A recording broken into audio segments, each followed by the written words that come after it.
Hello বন্ধুরা, সবাই কেমন আছেন? আশা করছি অন্য দিনের মতো আজকেও সবাই ভালো আছেন আর ভালো থাকবেন। তো বন্ধুরা, আজকে কচুরলতি কুকিং উইথ সুনিতার চ্যানেলে আজকে কচুরলতি রান্না করব। নর্মাল যেভাবে আমরা রান্না করি, তো আমি যেভাবে করি সেটাই আপনাদের সামনে করব। তো প্রথম থেকে ভিডিওটা শেষ পর্যন্ত দেখবেন। আজকে লতির তরকারি করব, এমনভাবে বানাবো মাছ মাংসকেও হার মানাবে। তো ঠিক আছে বন্ধুরা, আমি কচুরলতিটা কেটেছি, ধুয়েও রেডি করে নিয়েছি। এবারে রান্নায় চলে যাব। এবারে গ্যাসটা ধরিয়ে নেব, কড়াই বসিয়ে দিচ্ছি। আগে লতিটা সিদ্ধ করে নেব। কচুরলতিটা ধুয়ে নিয়েছি, এবারে সিদ্ধ করে নিচ্ছি।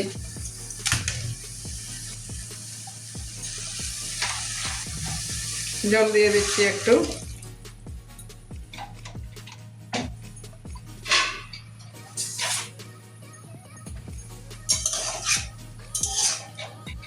অল্প জল দিয়ে সিদ্ধ করব, ঢাকা দিয়ে দেবো। হালকা অল্প একটু নুন দিয়ে,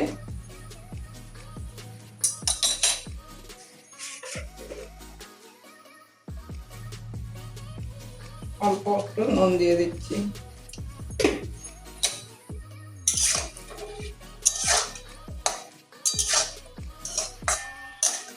বর্ষাকাল চলছে, এগুলো তো জলের জিনিস, তো তাও মাঝে সাঝে খেতে মন যায়। তাহলে বর্ষাকালে এসব জিনিস না খাওয়াই ভালো, জলের মধ্যে ডুবে থাকে। এবারে একটা ঢাকনা দিয়ে ঢাকা দিয়ে দিচ্ছি। যতক্ষণ সিদ্ধ হচ্ছে না ততক্ষণের জন্য ঢাকা দিয়ে রাখবো। এবারে ঢাকনাটা খুলছি।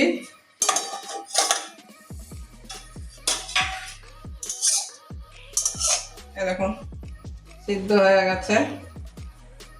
কচুরলতিটা আমার একদম সিদ্ধ হয়ে গেছে। যেটুকু জল দিয়েছিলাম ওই জলের মধ্যে সিদ্ধ হয়ে গেছে।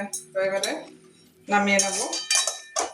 নামিয়ে একটা জায়গার মধ্যে ঢেলে জলটা ছড়িয়ে নেব। আবারও কড়াই বসিয়ে দিয়েছি। এবারে তেল ঢেলে নিচ্ছি, সরষের তেল।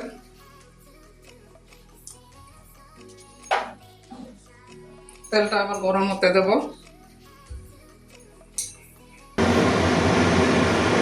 এবারে ফোড়নে দিচ্ছি শুকনো লঙ্কা, কালো জিরে,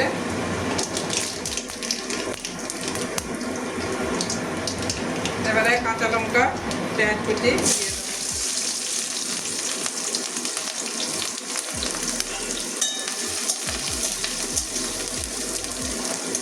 লঙ্কা বেশি করে দিয়েছি, কচুরলতি তো একটু ঝাল ঝাল না হলে ভালো লাগে না।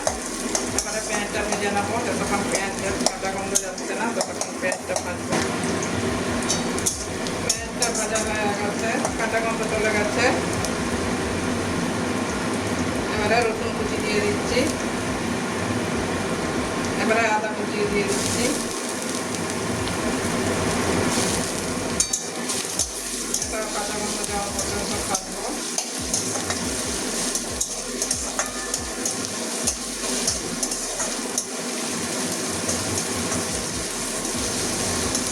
এবারে বাকি মশলাগুলো সব দিয়ে দেবো। জিরের গুঁড়ো দিচ্ছি হাফ চামচের, 4 চামচ, 1 চামচ মতো। কালারের জন্য কাশ্মীরি লাল লঙ্কা গুঁড়ো দিয়ে দিচ্ছি।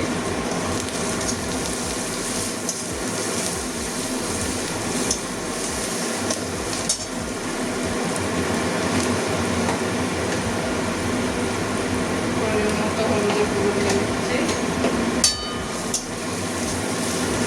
মশলাটা ভালো করে কষিয়ে নেব।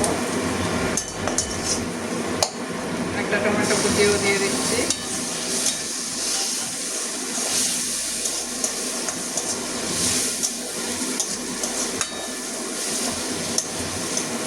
ভালো করে মশলাটা কষিয়ে নেব।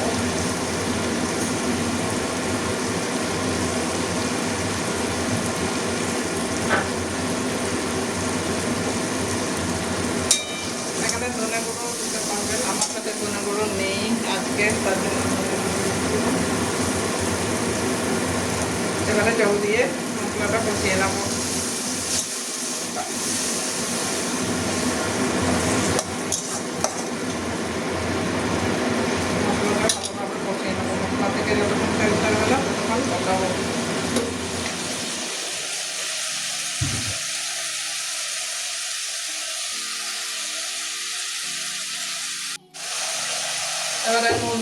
নুনটা লতিতে দেওয়া আছে, তাও আন্দাজ করে দিয়ে দিচ্ছি।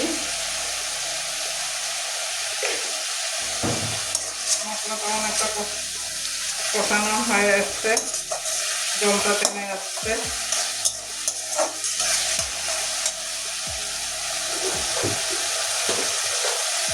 তার সঙ্গে একটু চিনিও দিয়ে দেবো।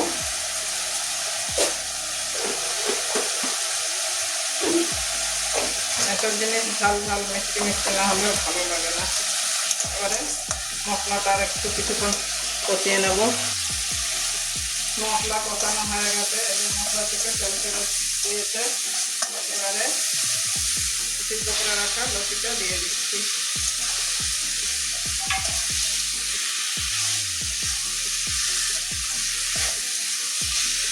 এবারে ভালো করে কষিয়ে নেব।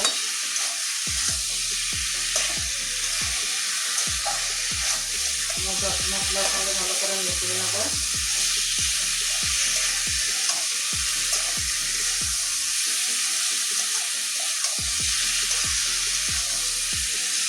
আর একটা কথা বন্ধুরা, আমি লতিটা যখন সিদ্ধ করলাম, সিদ্ধ করার পর আমি টেস্ট করে দেখে নিয়েছি, কোনোরকম গোলা ধরেনি। তাও এই যে একটা লেবু নিয়ে আসছি, এই লেবুর রস একটু দিয়ে দেবো।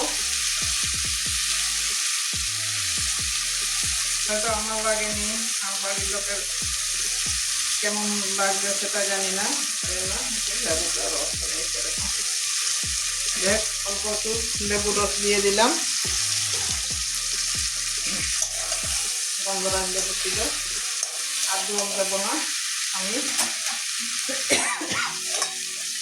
এমনিতে সিদ্ধ হয়ে গেছে কচুর লতিটা, দেখিয়ে দিচ্ছি একটা। এই যে সিদ্ধ হয়ে গেছে, দুভাগ হয়ে গেল। এই যে একদম আঁচটা কমিয়ে দেবো, কম আছে, ঢাকা দিয়ে আরও 4-5 মিনিট রান্না করে নেব।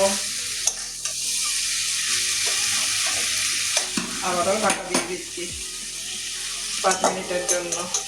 মাঝখানে মাঝখানে নাড়াতে হবে, নাহলে লেগে যাবে, জল দিইনি যেহেতু। তো 5 মিনিট পরে আবারও আসছি। 5 মিনিট পরে আবারও চলে আসলাম।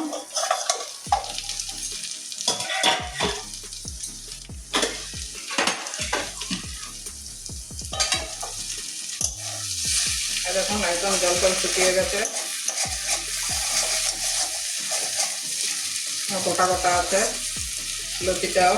আবারও একবার দেখিয়ে দিচ্ছি, এই যে কতটা সিদ্ধ হয়েছে। এই যে একদম সিদ্ধ হয়ে গেছে, আটা আটা জিনিস তো লেগে যাচ্ছে সবজিতে। এই যে সিদ্ধ হয়ে গেছে।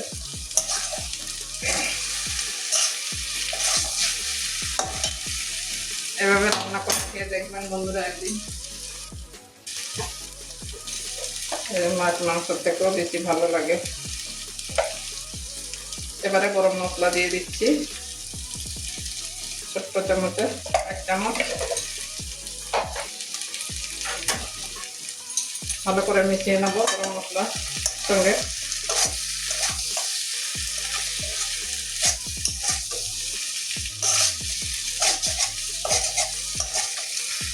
আপনারা চাইলে জল দিয়েও রান্না করতে পারেন, একটু ঝোল মানে মাখা মাখা হবে। আমি একদম জল ছাড়া রান্না করলাম।